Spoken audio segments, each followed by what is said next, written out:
আসসালামু আলাইকুম। আলহামদুলিল্লাহ। আজকে আমরা অবস্থান করতেছি শ্রীবর্দী উপজেলার করুয়া বাজারের একটি ব্রয়লার খামারে। আমাদের আদর্শ খামার এবং সফল উদ্যোক্তা আপনাদেরকে দেখাবো। আসসালামু আলাইকুম। ওয়ালাইকুম আসসালাম। ভাই, আপনার নাম কি? নাম মোহাম্মদ আব্দুল্লাহ। ভাইয়ের নাম হচ্ছে মোহাম্মদ আব্দুল্লাহ। আপনার অ্যাড্রেসটা একটু বলেন, সবাই শুনুক। শ্রীবর্দী থানা, কুড়িগ্রাম ইউনিয়ন, করুয়া বাজার। চলেন আপনার খামারটা আমরা একটু ঘুরে দেখবো। আসেন। তোলা করে ধরাল্লা খাবো। মুরগির বয়স আমরা একটা নতুন জিনিস দেখাচ্ছি আপনাদেরকে। এই যে দেখেন স্ট্যান্ড। ভাই কিন্তু আমাদের স্ট্যান্ড ইউজ করছে। স্ট্যান্ড ইউজ করলে দেখা যায় যে লিটারটা ভিজে না, আশপাশে ভিজে না এবং খাদ্য পরে কম। অনেকে আমরা দড়ি দিই, নড়াচড়া করে। একটা আধুনিক জিনিসের ছোঁয়া নিছে ভাই। আমরা দেখাবো আপনাদের খামার। ভাইয়ের ব্রয়লার কয় হাজার ব্রয়লার আছে ভাই? ব্রয়লার 1300 না? বয়স কত দিন? বয়স 25 দিন। 25 দিন না? আলহামদুলিল্লাহ। কি খাবার খাওয়াইতেছেন? না, আরএমআর খাবার খাওয়াচ্ছে ভাই আমার। পরে বাচ্চা কি আরএমআরই? না, বাচ্চা ফ্রেশ। ফ্রেশ? জি। ফ্রেশ কোম্পানি বাচ্চা বের করছে না? জি। ফ্রেশ মানে মাহবুব গ্রুপ, বিশ্বাস। 25 দিন বয়স। আলহামদুলিল্লাহ।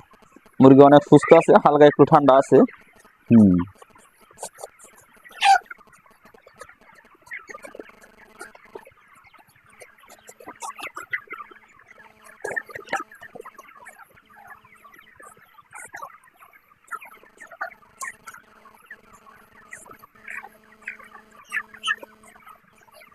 ভাই কি এখন যে ডিলারি করতেছেন, আপনি কি কিভাবে ডিলার হলেন? এই সব কিভাবে জাগলো? আগে তাও আমি যতটুকু জানি আপনি আগে খামারি ছিলেন।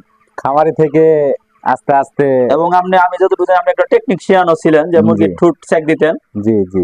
আমাদের নালিতাবাড়িতে অনেক গেছেন আপনি ঠুট চেক দিতে। জি জি। এই সাহস কিভাবে করলেন আপনি? এই সাহস মন থেকে, মনে করেন আপনার চিন্তা ভাবনা করছি যে সবাই যদি ডিলার হওয়ার পারে আমি হওয়ার পাবো না কেন। ইনশাআল্লাহ, আলহামদুলিল্লাহ। বেশ ভালো আপনার যে সাহস এবং উদ্যোক্তা। আমি চাই যে আমাদের বাংলাদেশের যারা ইয়ং যুবক ভাইয়েরা আছেন, আপনারাও চাইলে উদ্যোক্তা হতে পারেন।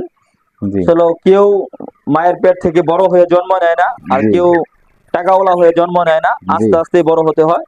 সৎ, সাহস এবং সৎ থাকলেই সম্ভব, পরিশ্রম করলেই সবকিছুই সম্ভব। সৎ থাকলে সম্ভব।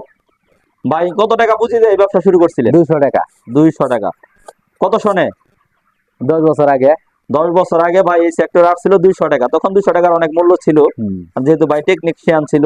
200 টাকায় এনাফ ছিল। মুরগি কিনতাম, বেচতাম, মুরগি কিনতেন, বিক্রি করতেন।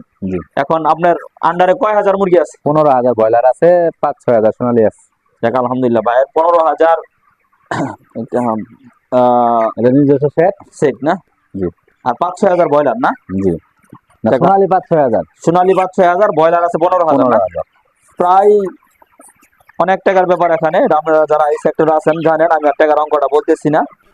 যাই হোক, আমরা সকলে দোয়া করবো আল্লাহ তাআলা যেন ভাইকেও আরো সামনের দিকে আগায় যাওয়ার তৌফিক দান করে, এবং ভাইয়ের কাছ থেকেও আমরা শিক্ষা নিয়ে আমরা পরিশ্রম করতে পারি, উদ্যোক্তা হতে পারি।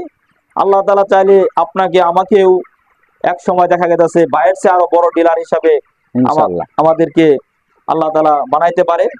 আমরা ইনশাআল্লাহ সহি নিয়ত করে সৎ পরিশ্রম করি এবং সততা বজায় রেখে ব্যবসা করার চেষ্টা করব। এই ব্যবসাটাতে অনেকের জস নামে মানে ক্ষতিগ্রস্ত হয়। এর একটা কারণ আছে আমার তিক্ত অভিজ্ঞতা থেকে। অনেকে মিথ্যা বলে, প্রচুর মিথ্যা বলে। আসলে আমরা যারা, এর জন্য আমি বারবার বলতেছি, সৎ। আমরা বাংলার জমিনে কোরআনের আইন চাই, সৎ লোকের শাসন চাই।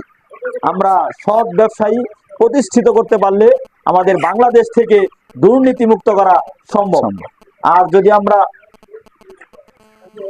প্রতিটা উপজেলা, প্রতিটা ইউনিয়নে, তাহলে দেখা গেছে আমাদের দেশ, উপজেলা, গ্রাম থেকে অসৎ লোক যখন চলে যাবে, অটোমেটিক আমাদের আপনার দেখা গেছে দুর্নীতি বন্ধ হয়ে যাবে। আমরা আসলে দুর্নীতির বিরুদ্ধে যতই স্লোগান দেই না কেন, দুর্নীতির বিরুদ্ধে যতই স্লোগান দেয় না কেন, আমরা যদি নিজেরা দুর্নীতি মুক্ত না হতে পারি, সব ইনকাম সোর্সের ব্যবস্থা না করতে পারি, তাহলে আমাদের এই দেশ থেকে দুর্নীতি মুক্ত করা সম্ভব না। তাই আসুন আমরা সকলে উদ্যোক্তা হই, যে সেক্টরে হই না কেন। আপনার যদি পোল্ট্রি ভালো লাগে পোল্ট্রি সেক্টরে হন, কালার বাট ভালো লাগলে কালার বাট করতে পারেন আপনারা। আর যদি করেন না, আমরা ডেইরি সেক্টরে কাজ করবেন। আমরা পরবর্তী ভিডিওতে ডেইরি সেক্টর গুলো দেখাবো।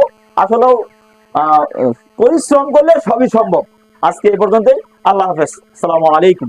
ওয়ালাইকুম আসসালাম।